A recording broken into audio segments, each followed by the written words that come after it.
A very good morning friends. तो आज हम बात करने वाले हैं क्वेश्चंस के बारे में जो कि आपसे बार बार पूछे जाते हैं, चाहे वो आपका जेएनयू का एग्ज़ाम हो, आईसीएमआर का एग्ज़ाम हो या फिर दिल्ली यूनिवर्सिटी का एग्ज़ाम हो। ये वीडियो उन लोगों के लिए भी हेल्पफुल है जो डिफरेंट एसएससीज वगैरह के लिए कोशिश कर रहे हैं। तो आई होप ये वीडियो आपको पसंद आएगी। तो सबसे पहले स्टार्ट करते हैं सेल से।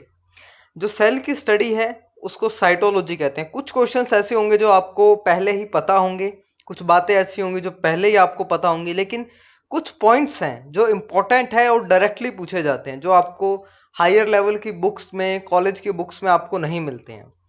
तो स्टडी ऑफ सेल को साइटोलॉजी कहते हैं। और जो सेकंड पॉइंट में लिखा है कि जो सेल है उसको कॉइंड किया था रॉबर्ट हुक ने। अब यहाँ पर आपको एक कन्फ्यूज़न हमेशा रहेगा, वो आपका न्यूक्लियस को लेकर होता है, क्योंकि न्यूक्लियस को कॉइंड करा था रॉबर्ट ब्राउन ने और यहाँ पर है रॉबर्ट हुक। तो आपको इस बात का हमेशा ध्यान रखना है कि रॉबर्ट हुक ने जो है न्यूक्लियस, जो आपका सेल है, उस टर्म को कॉइंड किया था। नेक्स्ट इंपॉर्टेंट जो आपसे क्वेश्चन पूछा जाता है, स्मॉलेस्ट सेल, ये आपका माइकोप्लाज्म गैलीसेप्टिकम है। अब यहाँ पर एक इम्पॉर्टेंट चीज़ और है, जब आपसे पूछा जाएगा स्मॉलेस्ट आपका जो प्रोकैरियोटिक ऑर्गेनिज्म है तो वो माइकोप्लाज्म है। तो इसमें आपको कंफ्यूज नहीं होना है। जो स्मॉलेस्ट सेल है ये आपका माइकोप्लाज्म गैलीसेप्टिकम है। तो ये आपका एक इम्पॉर्टेंट क्वेश्चन बनता है आपका स्मॉलेस्ट सेल को लेकर। नेक्स्ट जो 3 पॉइंट्स हैं, biggest cell in human body, ये क्वेश्चन आपका आईसीएमआर का पिछले साल का जो पेपर है उसमें पार्ट ए में पूछा हुआ है कि बिगेस्ट सेल ह्यूमन बॉडी में कौन सी है, तो वो ओवम है। ये आपको ध्यान रखना है। अब कंफ्यूजन कहाँ होता है, बिगेस्ट और लॉन्गेस्ट में। यहाँ पर बिगेस्ट की जगह आपका लार्जेस्ट भी पूछा जा सकता है कि largest cell in human body, तो वो आपकी ओवम है, ओवरी से रिलीज होता है। अब बात करते हैं लॉन्गेस्ट सेल की। लॉन्गेस्ट मतलब लंबाई की बात हो रही है, और जो बिगेस्ट साइज है ये आपका पूरा ही डायमेंशंस की बात होती है कि लार्ज है, बहुत बड़ा है। लॉन्गेस्ट में हम सिर्फ लेंथ को देख रहे हैं और वो न्यूरॉन है। स्मॉलेस्ट सेल ह्यूमन बॉडी में बात करें तो वो स्पर्म सेल है, बहुत ही छोटी होती हैं। तो ये 3 पॉइंट्स आपके हमेशा इंपॉर्टेंट है। आईसीएमआर ने पूछा है, दूसरे एग्जाम्स में पूछा गया इन तीनों में से। तो biggest cell in human body is ovum, largest भी आ सकता है बिगेस्ट की जगह।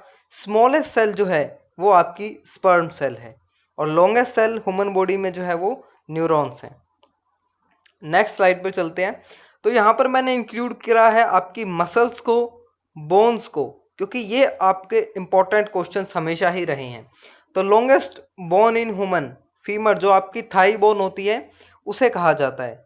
कई बार जो फीमर है इसमें आपको इंटर आर्टियल इंजेक्शंस भी दिया जाता है, तो फीमर बोन है वो लॉन्गेस्ट बोन इन ह्यूमर। अब लॉन्ग का अपोजिट होता है शॉर्ट, या मैं कहूँ एनोनियम की बात करें तो वो शॉर्ट होता है। तो ये आपको ध्यान रखना है कि लॉन्ग का शॉर्ट होता है, लार्ज का अपोजिट स्मॉल होता है। तो आपको हमेशा ध्यान रखना है कि आपसे पूछा क्या गया है। तो लॉन्गेस्ट बोन इन ह्यूमन जो है आपकी फीमर है, और शॉर्टेस्ट बोन जो है वो स्टेप्स है। ये ईयर में मिलती है, कुछ आपको 2 mm की साइज की होती है।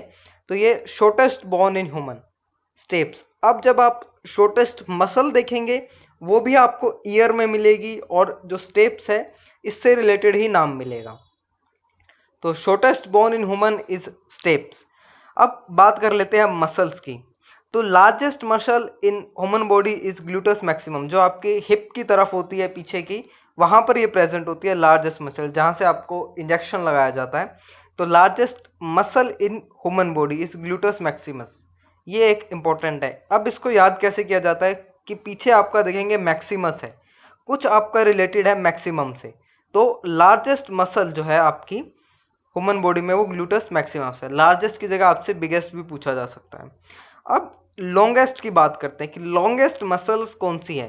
तो आपका सेरोटिरस जो है, जो आपकी लॉन्गेस्ट मसल है, ये आपसे पूछा जाता है कि लॉन्गेस्ट मसल कौन सी है, लार्जेस्ट मसल कौन सी है।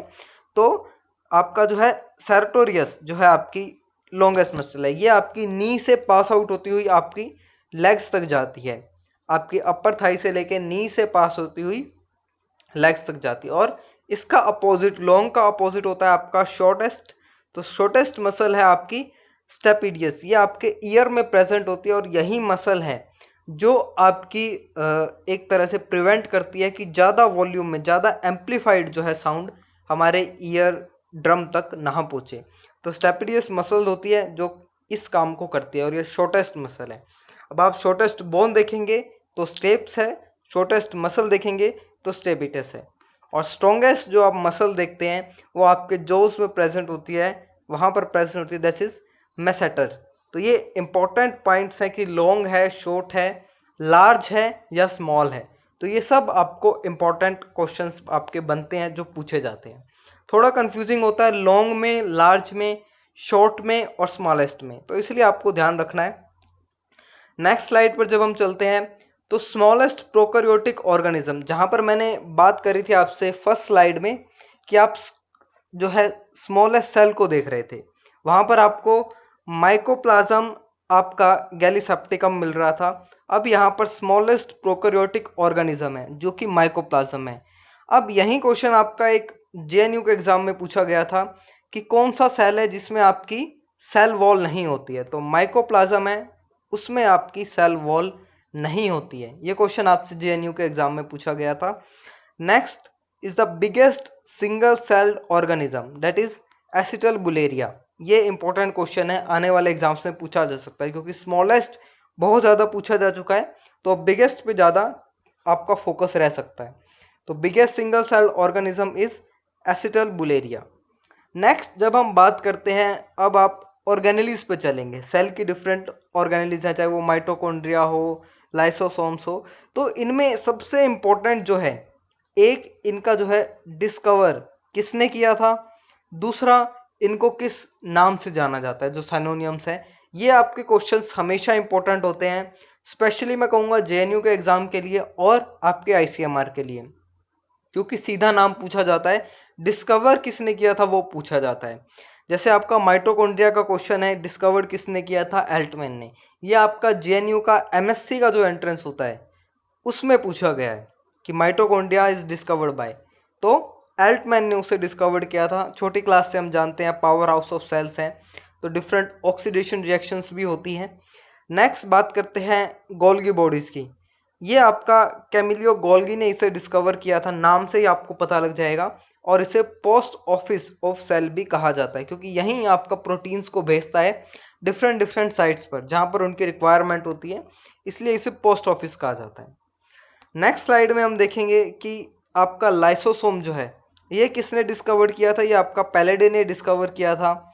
सुसाइडल बैग इसे कहा जाता है, लेकिन एक इम्पॉर्टेंट पॉइंट है कि ये आपका आरबीसी में प्रेजेंट नहीं होता है। जो लाइसोसोम्स है, ये एक इम्पॉर्टेंट पॉइंट है जो आपसे पूछा गया है पहले कि लाइसोसोम्स कौन से सेल्स में प्रेजेंट नहीं होता है। सेंट्रोसोम ये आपका डिस्कवर्ड किया था बोवेरी ने, प्लांट्स में नहीं मिलता और ये आपका हेल्प करता है या पार्टिसिपेट करता है सेल डिवीज़न के टाइम पर। माइक्रोट्यूब्यूल से अटैच हो जाते हैं तो सेल डिवीज़न के टाइम पर ये पार्टिसिपेट करता है, प्लांट्स में प्रेजेंट नहीं होता है।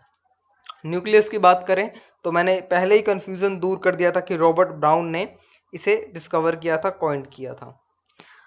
नेक्स्ट पर जब हम आते हैं तो यहाँ पर आपको जो क्वेश्चंस मिलते हैं वो जेनेटिक्स से मिलते हैं।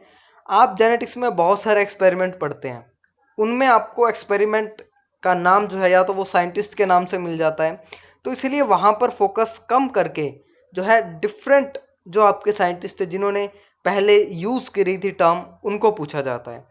फॉर एग्ज़ाम्पल वाल्डेयर ने जो आपको क्रोमोसोम नाम है वो आपका वाल्डेयर ने दिया था। ये सब स्लाइड्स को आपको मैं एडवाइस करूँगा कि लिख लेना चाहिए कॉपी में, क्योंकि इम्पोर्टेंट है। आपको 5 मिनट भी नहीं लगेंगे रिवाइज करते टाइम अगर आपने खुद अपने हाथ से लिखा हुआ होगा तो। वाल्डेयर ने क्रोमोसोम को नाम दिया था। नेक्स्ट फ्रेडरिक मिस्चर ने, इन्होंने ये पहले थे जिन्होंने डीएनए को एक्सट्रैक्ट किया था पस सेल से। तो फ्रेडरिक मिस्चर ने जो साइंटिस्ट हैं इन्होंने आइसोलेट किया था सबसे पहले डीएनए को न्यूक्लियस ऑफ पस सेल से। अब यहाँ पर एक इम्पोर्टेंट क्वेश्चन और बनता है, जो आपका डीएनए है वो सिर्फ आपका न्यूक्लियस में मिलता है, लेकिन जब आप बात करते हैं आरएनए की तो वो आपको साइटोसोल में भी मिलता है और न्यूक्लियस में भी मिलता है। ये इंपॉर्टेंट पॉइंट है। और डीएनए जो है आपको डबल हेलिकल स्ट्रक्चर में मिलता है, वो आपको आरएनए जो है सिंगल हेलिकल स्ट्रक्चर में मिलता है। तो इम्पोर्टेंट पॉइंट है। वॉटसन एंड क्रिक, सबको पता है डबल हेलिकल स्ट्रक्चर दिया था, डीएनए का स्ट्रक्चर जो हम बनाते हैं डीएनए की, वो वॉटसन एंड क्रिक ने दी थी।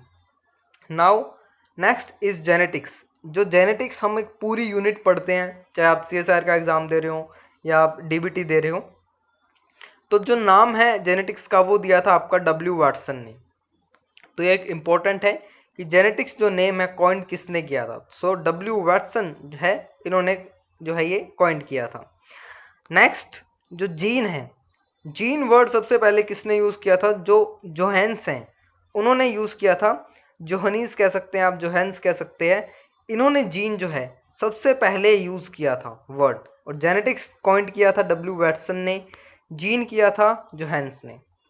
जो अब आप मॉडर्न डेफिनेशन ऑफ जीन पढ़ते हैं दैट इज़ एस बेंजर, ये सबसे इम्पोर्टेंट नाम है जो आपसे पूछा जा रहा है, एस बेंजर।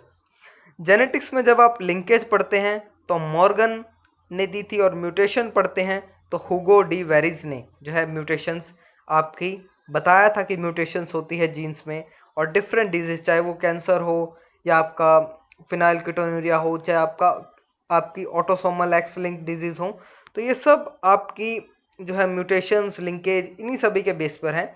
तो लिंकेज आपका मॉर्गन ने दिया था। यहाँ पर आप देखेंगे तो बहुत सारे क्रिकेटर्स के नाम आए हैं, जैसे आप देखेंगे जेनेटिक्स टर्म आप देखेंगे याद रखना चाहें तो शेन वॉटसन जो ऑस्ट्रेलिया के बैट्समैन है ओपनिंग, तो वाटसन जो वर्ड है वहाँ पे।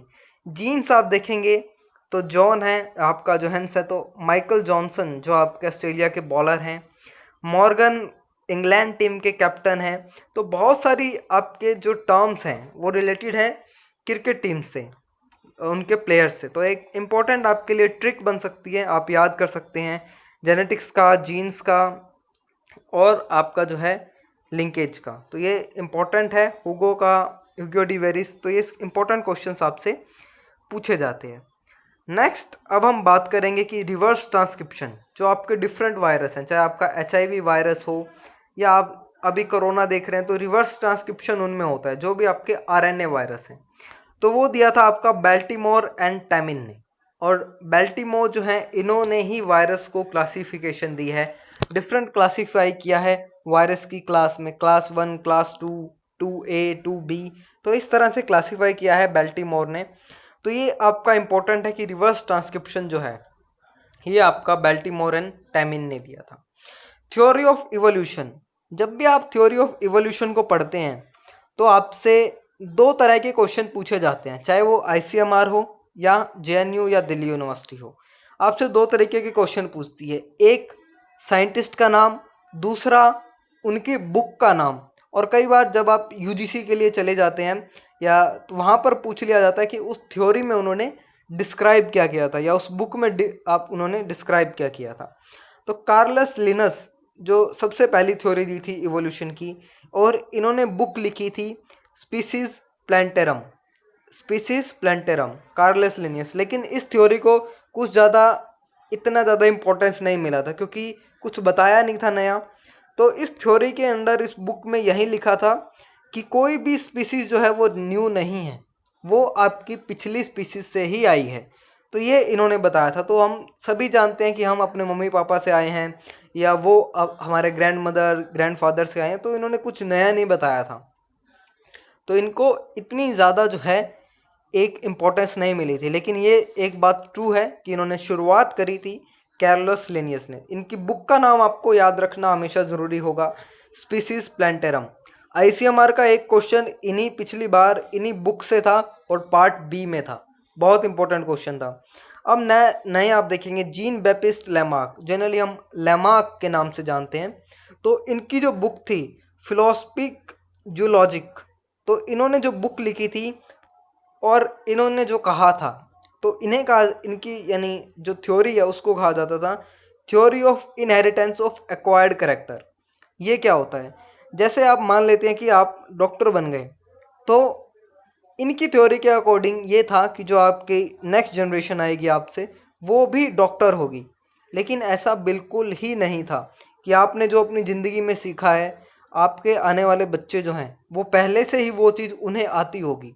आपको चलना आता है, साइकिल चलानी आती है, बाइक चलानी आती है, उन्हें पहले ही आता होगा। तो जो आपने एक्वायर्ड करे हैं करेक्टर वो आपके ट्रांसफ़र नहीं होते हैं। और इनकी थ्योरी के 3 इंपॉर्टेंट पॉइंट्स थे, वो तीनों की तीनों ही आपके जो हैं नेगलेक्ट कर दिए गए थे जो आने वाली थ्योरीज थी। तो इनकी थ्योरीज को सबसे ज़्यादा जो है एक तरह से चैलेंज किया था वो थे आपके अगस्ट वसमैन ने। उन्होंने इनकी थ्योरी को जो है एक तरह से बिल्कुल ही रॉन्ग प्रूव कर दिया था। अगस्ट वसमैन ने उन्होंने जर्म प्लाज्म थ्योरी भी दी थी, तो वो इम्पोर्टेंट आपके एक साइंटिस्ट हैं, यहाँ इंक्लूड नहीं है लेकिन आप लिख सकते हैं अगस्ट वसमैन ने जर्म प्लाज्म थ्योरी दी थी। नेक्स्ट यही क्वेश्चन जो आपका नेक्स्ट है थर्ड में, the origin of species, ICMR का क्वेश्चन है आपका पिछले साल का। चार्ल्स रॉबर्ट डार्विन, तो ओरिजिन ऑफ स्पीसीज जो है इनकी बुक का नाम था, और थ्योरी ऑफ नेचुरल सिलेक्शन, और इसे डार्विनिज्म के नाम से भी जाना जाता है कि जो आपका नेचर सिलेक्ट करेगी जिस करेक्टर को, वहीं आपका जो है इन्वायरमेंट में सरवाइव करेगा। यानी नेचर जो है वो सुप्रीम है, वहीं सिलेक्ट करती है कि कौन सा चेंज जो है वो सरवाइव कर पाएगा और कौन सा चेंज जो है सरवाइव नहीं कर पाएगा। तो ये आपका ICMR का क्वेश्चन है पिछले साल का ओरिजिन ऑफ स्पीसीज के ऊपर। नेक्स्ट स्लाइड पर चलते हैं, तो यहाँ पर आपको मिलेगा कि जो अब फॉलो हो रही है थ्योरी, जो मॉडर्न सिंथेटिक थ्योरी है इवोल्यूशन की, यही जो है हम ओरिजिन ऑफ स्पीसीज किस तरह हुआ था हम इसको लेकर चलते हैं मॉडर्न सिंथेटिक थ्योरी को लेकर। नेक्स्ट रेड डेटा बुक, ये आपकी बुक है, जनरली इसका नाम पूछ लिया जाता है ICMR में, और स्पेशली दिल्ली यूनिवर्सिटी इस क्वेश्चन को पूछती है कि रेड डेटा बुक का क्या मतलब है। तो इसमें जितने भी आपके प्लांट्स हैं उनके बारे में इंफॉर्मेशन दी हुई है रेड डेटा बुक। नेक्स्ट आपका रिकैपिटुलेशन थ्योरी, या आपकी अर्नेस्ट हिकल ने दी थी। इंपॉर्टेंट क्वेश्चन है आपका रिकैपिटुलेशन थ्योरी के बारे में। नेक्स्ट है आपका बेसिक यूनिट ऑफ सिस्टमेटिका, यानी बायोसिस्टम है, यहाँ जब भी हम क्लासीफाई करते हैं तो उसकी बेसिक यूनिट क्या है, तो उसकी बेसिक यूनिट आपकी स्पीसीज है। अब आपका एक क्वेश्चन जो आपके तीनों एग्जाम में पूछा हुआ है लेकिन अलग अलग ईयर्स में पूछा हुआ है, JNU ने पूछा है, दिल्ली यूनिवर्सिटी ने पूछा है, ICMR ने पूछा है, लेकिन अलग अलग एग्जाम्स में अलग अलग ईयर्स में पूछा हुआ है। तो इसके लिए एक ट्रिक है, खूब पढ़ो कंप्यूटर फॉर जर्नल साइंस। तो इसमें आप जितने भी कैपिटल लेटर्स देख रहे हैं वो किसी ना किसी चीज़ को डिफाइन कर रहे हैं, जो आप क्लासीफाई करते हैं उसको डिफाइन कर रहे हैं। तो ये आपकी जर्नल से एक लाइन है, खूब पढ़ो कंप्यूटर फॉर जर्नल साइंस। जो आप के से देख रहे हैं कैपिटल में, के से मतलब है आपका किंगडम, पढ़ो में आप P देख रहे हैं उसका मतलब है फाइलम, कंप्यूटर का C देखेंगे तो उसका मतलब है क्लास, O देखेंगे कंप्यूटर में तो उसका मतलब है ऑर्डर, 4 में आप F देखेंगे तो फैमिली, जी जर्नल में आप G देखेंगे तो जीनस, और S देखेंगे तो आप स्पीसीज। अब ये आपसे पूछा किस तरह जाता है, आपसे दोनों तरीके से पूछा जाता है कि आप स्पीसीज से किंगडम की तरफ जाएं या किंगडम से स्पीसीज की तरफ आएँ। तो आपको ऑर्डर हमेशा देखना होता है, और आप ट्रिक याद रखेंगे, खूब पढ़ो कंप्यूटर फॉर जर्नल साइंस। तो के से आपका किंगडम, P से आपका फाइलम, C से आपका क्लास, O से आपका ऑर्डर, F से आपका फैमिली, G से आपका जीनस, और S से आपका स्पीसीज। तो ये ऑर्डर है, ये क्वेश्चन है, बहुत बार पूछा है। तो I hope you like the video, for your support you can press the subscribe button. Thank you so much, all the best, और आने वाली वीडियोस में हम इसी तरह की वीडियोस देखेंगे। So I hope you are preparing well. Thank you so much and all the best.